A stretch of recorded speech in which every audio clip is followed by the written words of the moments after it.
नमस्कार प्यारे छात्रों। आज हम आपको बताते हैं माध्यक कैसे ज्ञात करते हैं।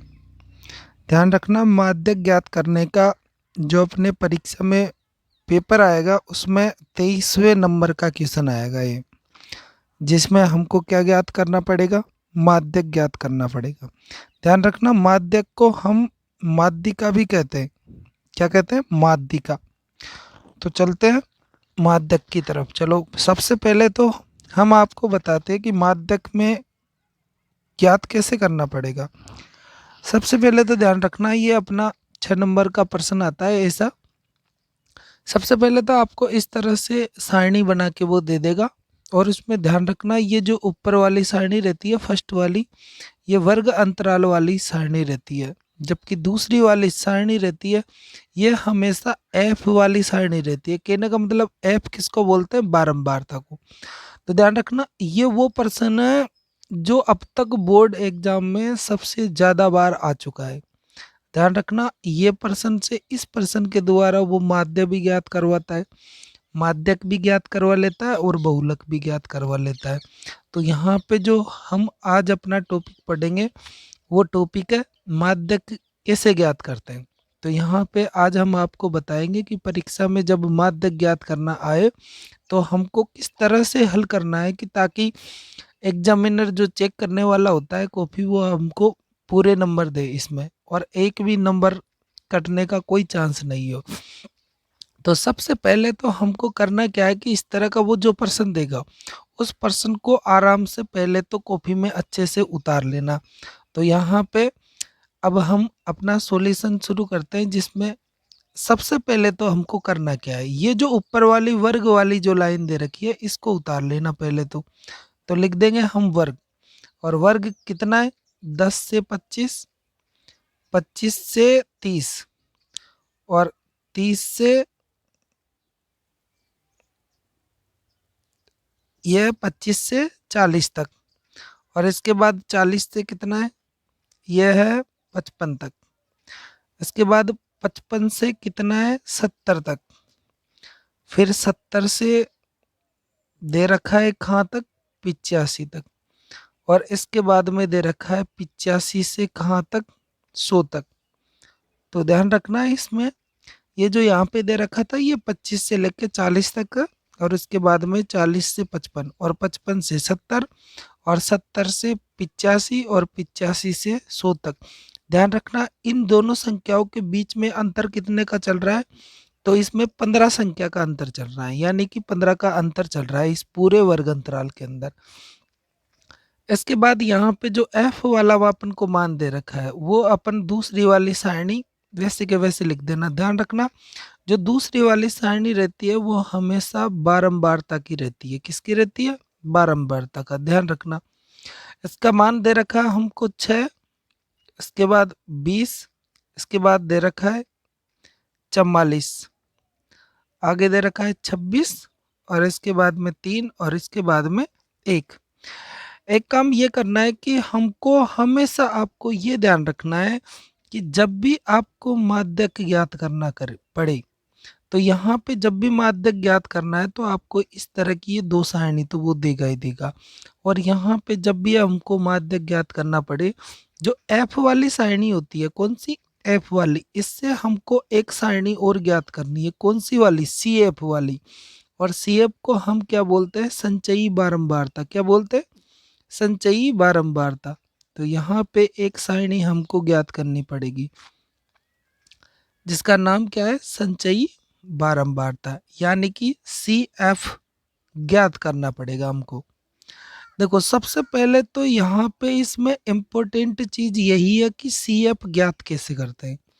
तो यहाँ पे सी एफ ज्ञात करने का हम आपको अब तरीका बताते हैं कैसे हमको सी एफ इसमें ज्ञात करना है। सबसे पहले जो एफ में जो मान दे रखा है 6, इसको हमको सी एफ में वैसा का वैसा उतार देना। इसके बाद जो अगली संख्या है एफ वाली, उस संख्या को, जो हमारी जो सी एफ संख्या आई है ना, पहली वाली सी एफ संख्या, उस पहली सी एफ वाली संख्या को जो दूसरी संख्या होती है किसकी? एफ वाले की, उसमें जोड़ते हैं। और इसके बाद में दूसरी सी एफ संख्या आ जाती है। जैसे पहला वाला तो हमने लिख ही दिया 6 का 6, और इस 6 को किस में जोड़ना है, 20 में। ध्यान रखना, जब हम 6 को अगर 20 में जोड़ते हैं तो कितना आ जाता है, 26। इसके बाद में इसी प्रकार हमको 26 में कितने जोड़ने, 44। अब जैसे ही हम 26 में 44 जोड़ते हैं तो कितने आ जाएंगे, 70 आ जाएंगे। इसके बाद में हमको करना क्या है, 70 में अब कितना जोड़ना है, यहाँ पे 26 जोड़ना है, तो कितने हो जाएंगे, 96। और जैसे ही हम 96 में कितने जोड़ते हैं, 3, तो टोटल कितना हो जाएगा, 99। इसके बाद में 99 में कितना जोड़ना है आपको, यहाँ पे इसमें 1 जोड़ना है, तो कितना हो जाएगा, 100 हो जाएगा।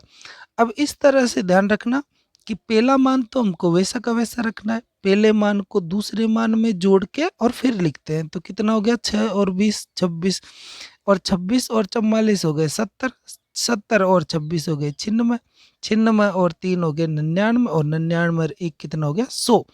अब एक बात ध्यान रखना, यहाँ पे जो ये एफ रहता है, एफ आई जो बारंबार तक का मान होता है, इसको भी हमको क्या करना पड़ता है, जोड़ना पड़ता है। तो यहाँ पे जैसे ही हम इसको पूरे को संख्याओं को जोड़ेंगे तो इसका भी मान कितना हो जाएगा, 100।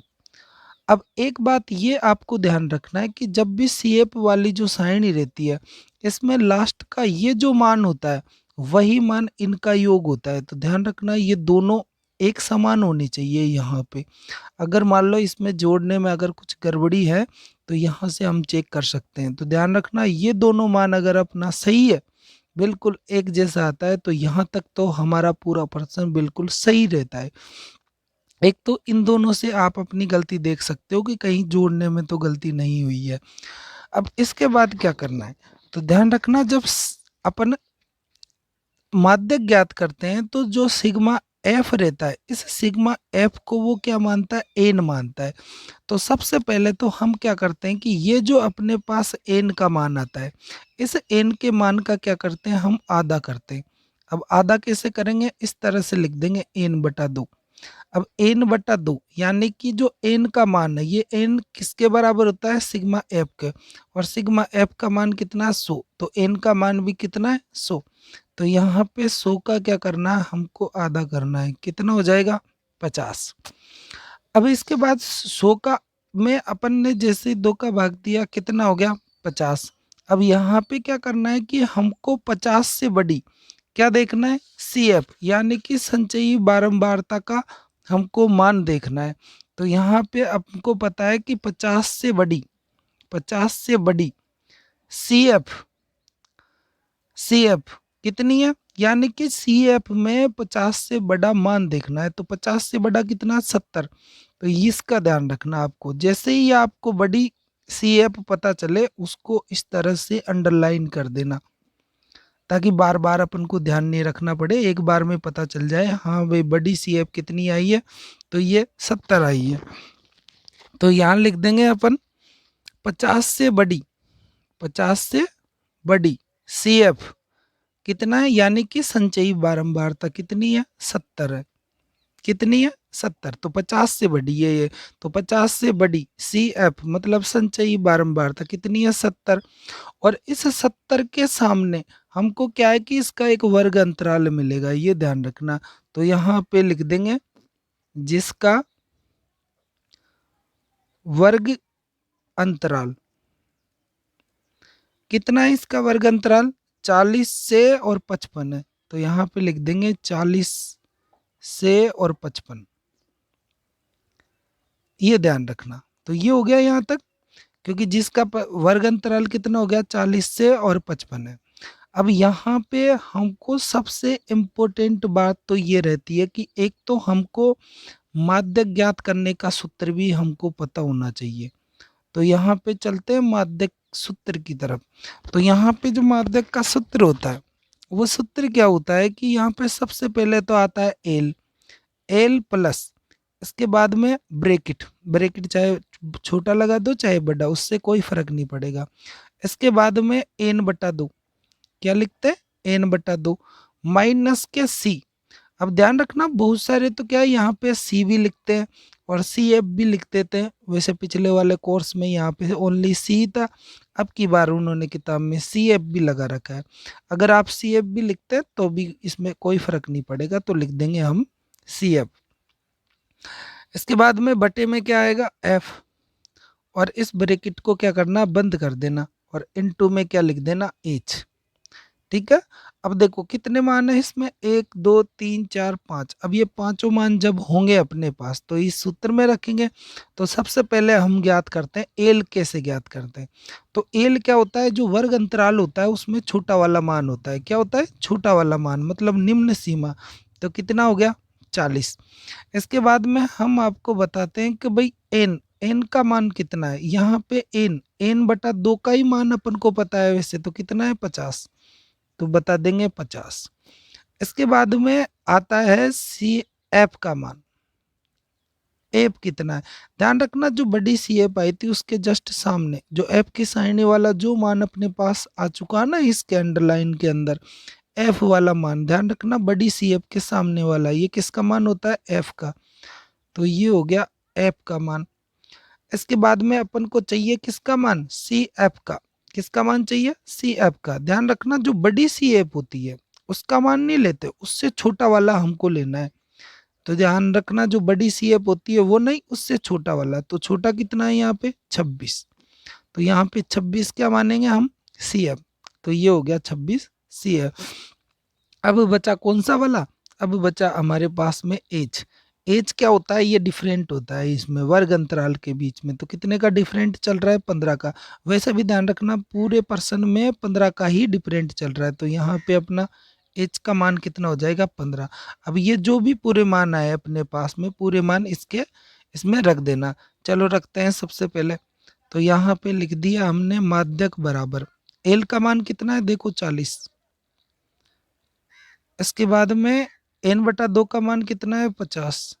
इसके बाद में सी एफ का मान कितना है, 26। इसके बाद एफ का मान कितना है, 44। और ये ब्रैकेट बंद कर देना, और एच का मान कितना है, 15। तो यहाँ पे एच का मान देखो ये रहा 15। तो ये लिख दिया हमने कितना, 15। चलो इसके बाद में माध्यक बराबर, देखो 40 का तो 40 वैसा का वैसा ही रहेगा। इसके बाद 50 में से अगर हम 26 घटाते हैं तो कितने बचते हैं, 24। और बटे में कितना, 44 है ही। तो यहाँ पे गुणा भी है कितने, 15। तो ये हमने वैसा का वैसा ही लिख दिया। इसके बाद आगे लिख देंगे माध्यक बराबर, माध्यक बराबर। तो यहाँ पे 40 का तो आ गया 40 वैसा का वैसा। इसके बाद में हम ऐसा भी कर सकते हैं कि यहाँ पे इन दोनों को गुणा कर लेंगे। तो यहाँ पे जैसे ही हम इसको गुणा करते हैं, 15 चौको कितने हो गए, 60, 60 की हो गई 0, हासिल के कितने, 6। 15 दूना कितने हो गए, 30, 30 और 6 कितने हो गए, 36। और बटे में कितना, 44। अब यहाँ पे हम क्या करेंगे कि या तो आप लघुत्तम ले सकते हो यहाँ पे 44। अगर लघुत्तम नहीं ले तो यहाँ पे 360 में आप 44 का भाग भी दे सकते हैं। अगर हम 360 में अगर 44 का भाग देते हैं तो कितनी बार जाएगा, 8.18 बार जाएगा दोस्तों। आप भाग दे लेना एक बार, 360 में 44 का भाग दे देना, कितनी बार जाएगा, 8.18 बार जाएगा। तो यहाँ पे जैसे ही हम 40 में कितना जोड़ना है, अब हमको 8.18 जोड़ना है। तो टोटल कितना हो गया, 48.18। तो ये हमारा आ चुका है क्या, माध्यक। तो इस प्रकार हम क्या ज्ञात कर सकते हैं, माध्यक ज्ञात कर सकते हैं। तो यहाँ पे अच्छे से ध्यान रखना, और अगर कुछ भी अगर समझ में नहीं आए तो एक बार कमेंट से ज़रूर कर देना। ठीक है, थैंक यू दोस्तों।